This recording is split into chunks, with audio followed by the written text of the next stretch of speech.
Hello and welcome to study for excellence. मैं हूं प्रणव प्रकाश और आज हम डिस्कस करेंगे 29 और 30 सितंबर को केबीसी में पूछे गए इंपॉर्टेंट क्वेश्चंस के बारे में। और 29 सितंबर को सविता भाटी जी से 1 करोड़ का क्वेश्चन भी पूछा गया था और सुपर इंपॉर्टेंट क्वेश्चन था, बहुत बार एग्जाम में भी आ चुका है और इस पर एक मूवी भी बन चुकी है।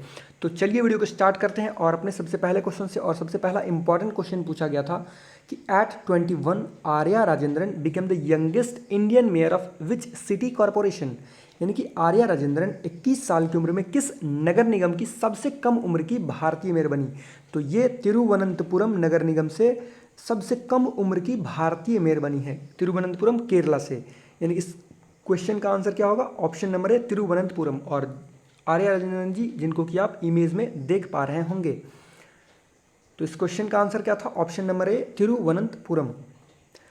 फिर नेक्स्ट क्वेश्चन है कि Mathura was the capital of which Mahajanapada in the 6th century BC. यानी कि 6ठी शताब्दी ईसा पूर्व में मथुरा किस महाजनपद की राजधानी थी। देखिए मथुरा राजधानी है, लेकिन ये किस महाजनपद की राजधानी थी? अंग, मगध, पंचाल या फिर सूरसेन। तो ये सूरसेन महाजनपद की राजधानी थी। अब अंग की राजधानी क्या है, मगध की राजधानी क्या है, पंचाला की राजधानी क्या है? यहाँ पे मैंने जो 16 महाजनपद थे, 16 महाजनपद कौन कौन से थे और उसकी राजधानी क्या थी, ये आप इस इमेज में देख पा रहे होंगे।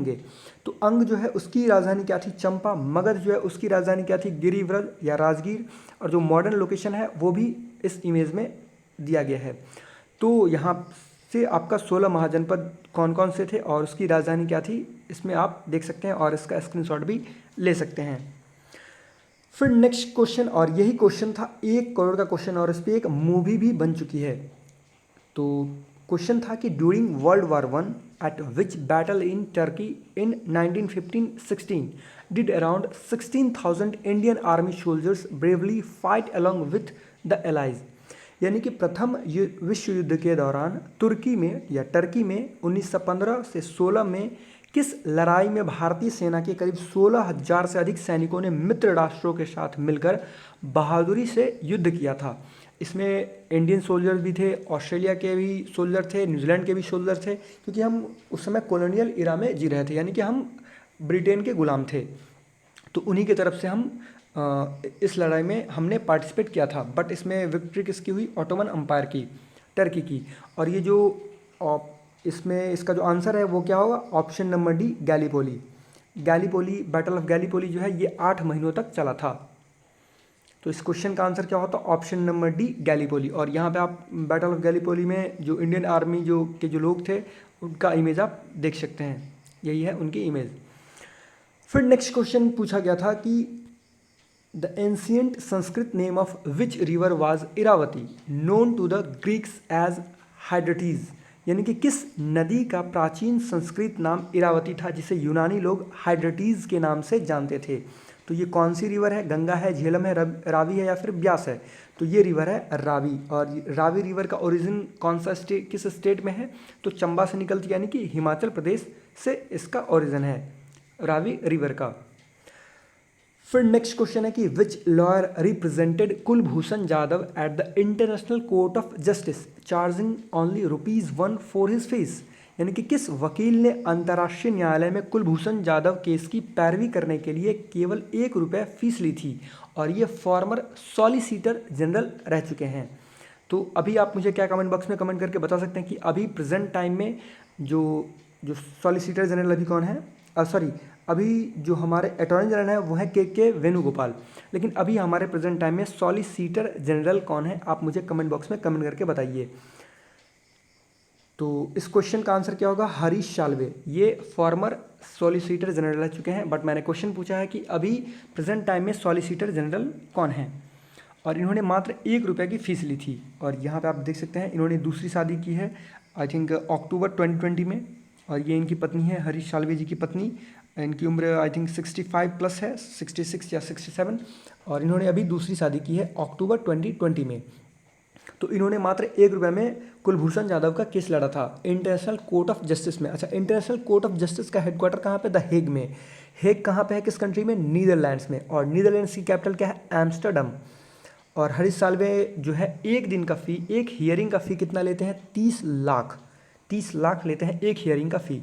बट इन्होंने कुलभूषण जाधव के केस में मात्र ₹1 का फ़ी लिया था। और वहीं पे पाकिस्तान की तरफ से ख्वार कुरैशी ने लड़ा था ये केस, और टोटल जो खर्चा आया था पाकिस्तान का कुलभूषण जाधव वाले केस में वो आया था 20 करोड़ रुपए का।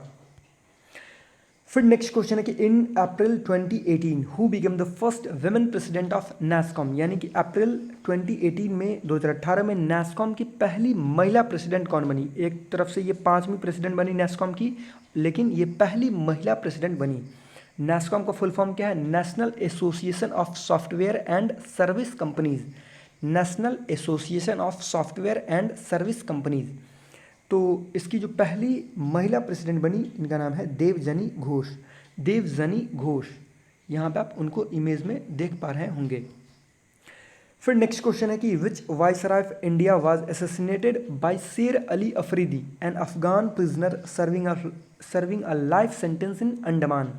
यानी कि भारत के किस वाइसराय की हत्या अंडमान में काला पानी की सजा काट रहे अफगान कैदी शेर अली अफरीदी ने की थी। तो ये बहुत ही इंपॉर्टेंट क्वेश्चन है, बहुत बार एग्जाम में पूछा गया है कि एकमात्र कौन से ऐसे गवर्नर जनरल या फिर वाइसराय थे, उस समय वैसे गवर्नर जनरल ही कहा जाता था। इस क्वेश्चन में भले ही वाइसराय हो, लेकिन उस समय गवर्नर जनरल ही कहा जाता था। और जो इनकी हत्या कर दी गई थी, तो ये क्वेश्चन भी पूछा जाता है कि किस गवर्नर जनरल की या फिर किस वाइसराय की हत्या जो है वो ऑफिस में कर दी गई थी। तो ये थे लॉर्ड मेयो, जिनकी हत्या कहाँ पे कर दी गई थी? अंडमान में। किसके द्वारा? शेर अली अफरीदी के द्वारा, जो कि एक अफगान प्रिजनर था। यहाँ पे आप देख सकते हैं शेर अली अफरीदी को इमेज में। फिर नेक्स्ट क्वेश्चन था कि who was the first cricketer to score a century in his 98th, 99th and 100वां टेस्ट 100th टेस्ट मैचेस, यानी कि अपने 98, 99 और 100वें टेस्ट मैच में शतक बनाने वाले पहले क्रिकेटर कौन हैं? तो इनका नाम है जो रूट। जो रूट, और ये आई थिंक फरवरी 2021 की ही घटना है। यहाँ पे आप इनको इमेज में देख पा रहे होंगे, ये है जो रूट। फिर नेक्स्ट क्वेश्चन है कि the headquarters of which zone of the Indian railway is located in Bilaspur, यानी कि बिलासपुर में भारतीय रेलवे के किस जोन का मुख्यालय स्थित है? तो बिलासपुर जो है ये कहाँ पे है? छत्तीसगढ़ में। और ये यहाँ पे कौन सा रेलवे जोन है? तो south east central railway. South east central railway, ये आप ध्यान में रखिएगा। और जो इंडिया में जो टोटल रेलवे जोन कितने हैं? 18, और 18वां रेलवे जोन जो है ये कौन सा है? 18वां रेलवे जोन तो southern coast railway. Southern coast railway, और इसका हेडक्वार्टर कहाँ पे है? विशाखापट्टनम में। विशाखापट्टनम में। फिर नेक्स्ट क्वेश्चन है कि a role that his family has held for 3 generations, Sukumar Mukherjee presently serves as the secretary of the trust of which historical site, यानी कि इनके दादा, इनके पिताजी, और अब ये संभाल रहे हैं किस हिस्टोरिकल साइट के सेक्रेटरी के रूप में। यानी कि सुकुमार मुखर्जी वर्तमान में किस ऐतिहासिक स्थल के ट्रस्ट के सचिव के रूप में कार्यरत हैं, जिस पद पर इनके परिवार के 3 पीढ़ियों ने संभाला है। तो ये किसका पद संभाला है? जलियांवाला बाग, अमृतसर के सेक्रेटरी के रूप में ये कार्यरत हैं। और इनको आप इमेज में भी देख पा रहे होंगे, ये है जलियांवाला बाग का जो जहाँ पे मैसेकर हुआ था, उस जगह पे है सुकुमार मुखर्जी, अमृतसर में। फिर नेक्स्ट क्वेश्चन है the great hedge of India was erected by the British to stop what, यानी कि अंग्रेज़ों ने क्या रोकने के लिए ग्रेट हेज ऑफ इंडिया का निर्माण किया था? तो इन्होंने स्मगलिंग ऑफ सॉल्ट की स्मगलिंग को रोकने के लिए, वैसे तो कहा जाता है कि सॉल्ट के स्मगलिंग को रोकने के लिए है, लेकिन बहुत सारे और भी जो ड्रग्स थे उसकी स्मगलिंग को रोकने के लिए भी the great hedge of India का निर्माण किया था ब्रिटिशर्स ने। सो इसका आंसर क्या है? ऑप्शन नंबर है smuggling of salt. So I hope आपको ये वीडियो अच्छा लगा हो, और अगर वीडियो अच्छा लगा हो तो प्लीज़ वीडियो को लाइक कीजिएगा, वीडियो को शेयर कीजिएगा, और हमारा चैनल स्टडी फॉर एक्सेलेंस को सब्सक्राइब कीजिए, जिससे आपको आने वाली वीडियो मिलती रहे। Thanks for watching.